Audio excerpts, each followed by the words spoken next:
Good afternoon, everybody. I hope you're really well and you've had a lovely day. I was very happy with the day today with the blue sky. Really pleased. Anyway, today's subject is, why does the narcissist stay in your head? Now, what we have to remember is when we come out of a relationship, of course, they're going to be in our head. We have to firstly accept that the relationship is over.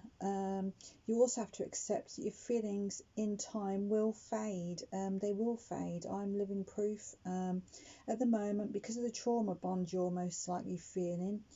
This is why you're feeling that they will not fade, but they will over time. Now, you have this trauma bond because you're remembering all of the wonderful times, the times of the love bombing, when he was so charming, so wonderful.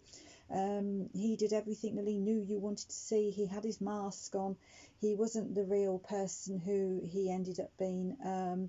It was a fake. He was a fake. He was a con man. And at the end of the day, this is why it hurts so much, because these are the things that we just can't get our head around. We're thinking, how can somebody be so different?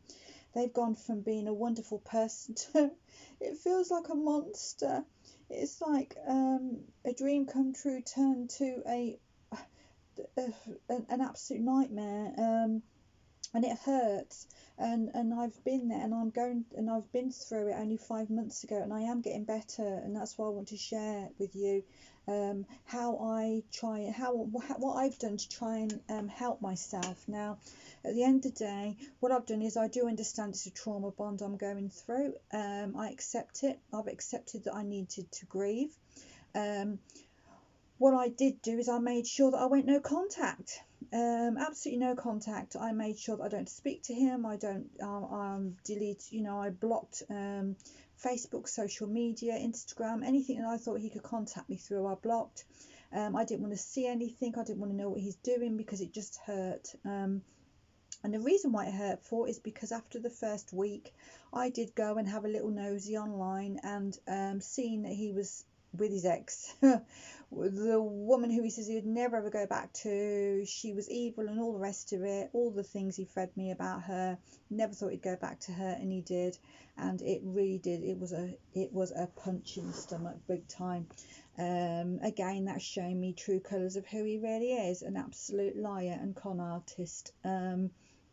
Now, what I found is, when I seen it and I went no contact, I thought, I don't want to see this anymore. This is just going to soul destroy me, and it's just beating me up, everything I see. I don't even want my family to tell me if they hear anything, or friends tell me if they hear anything. I'd rather not know. I need to heal.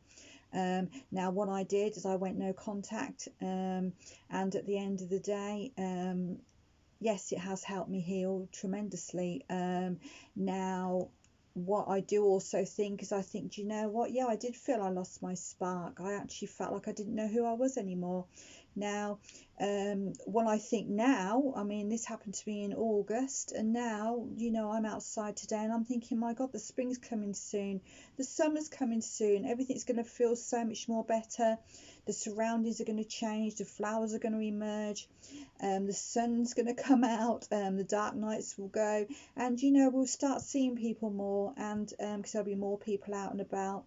I go on walks. I actually love my own company now, which I never used to. But I do love my own company now.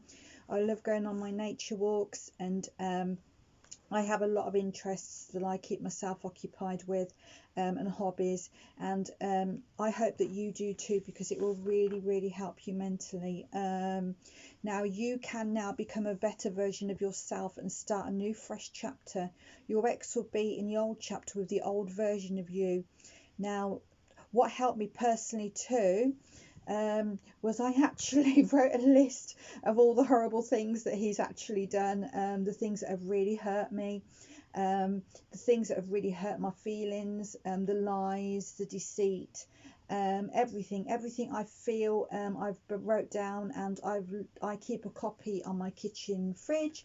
I keep a copy on the side of my bed. I even keep a copy in my coat pocket.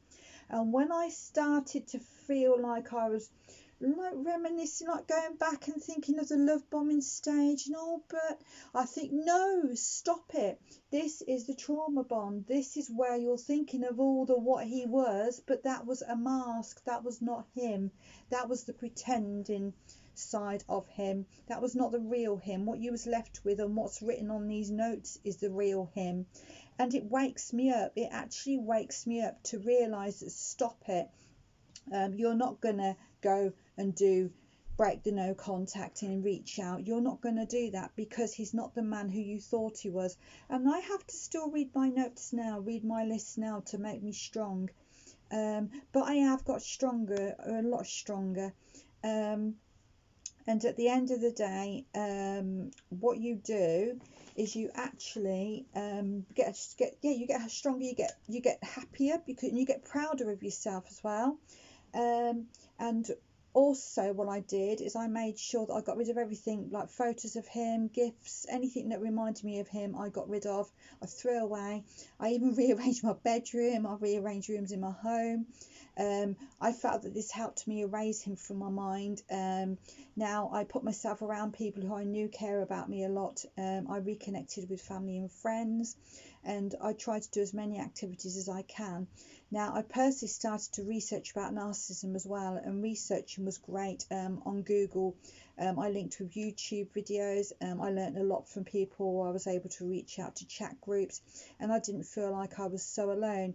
And I didn't feel so silly as well, because some things I've put up with, I thought, gosh, what am I for putting up and even letting him get away with that? But I read other people's stories and I think, oh my gosh, I'm not the only one. And stop beating myself up, because he would love that. He would love me to beat myself up, because what you've got to remember is your ex-narcissist wants you to fail. He wants to see you crawl into a deep dark hole and never come out again. And do you know something? You have got to pick yourself back up and fight fight to be happy. You just be happy. Just think, damn it, is he worth this? Is he worth this? If my son or my daughter or my mother or my father came to me and told me the story that I tell people, what the hell would I tell them to do? And I would say, get the hell out of there. Never look back. Never look back. Look forward only. You only look forward, and never look back. Learn from it and think to yourself, you'll never let somebody do that to you again, and become a happy, healthy person and a new you. And that's exactly what I've done, and I feel absolutely amazing for it.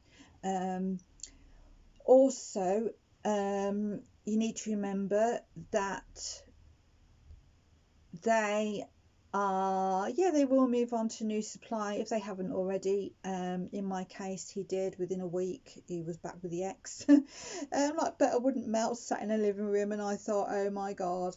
And that was a big punch in the gut, but you know what, it's what keeps me strong now. When I look back, it's that even though that hurt me at the time, it's that makes me just hate him even more now, because I think to myself, my god, you liar.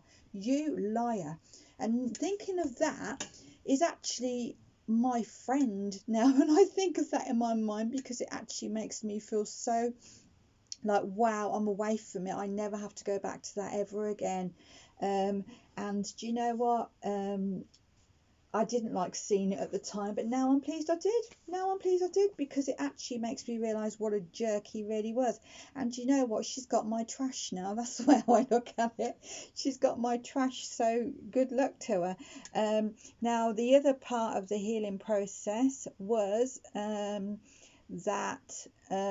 reach out to people, have your loved ones around you, and just remember, it's normal to miss them. It's part of the healing process, and it's okay to take your time to grieve, but please make sure that you're moving forward. Now, if you don't feel like you've been able to pick yourself up, and you just feel really like, I just don't seem to be able to get over this, and you feel like you need to reach out, go and see your doctor.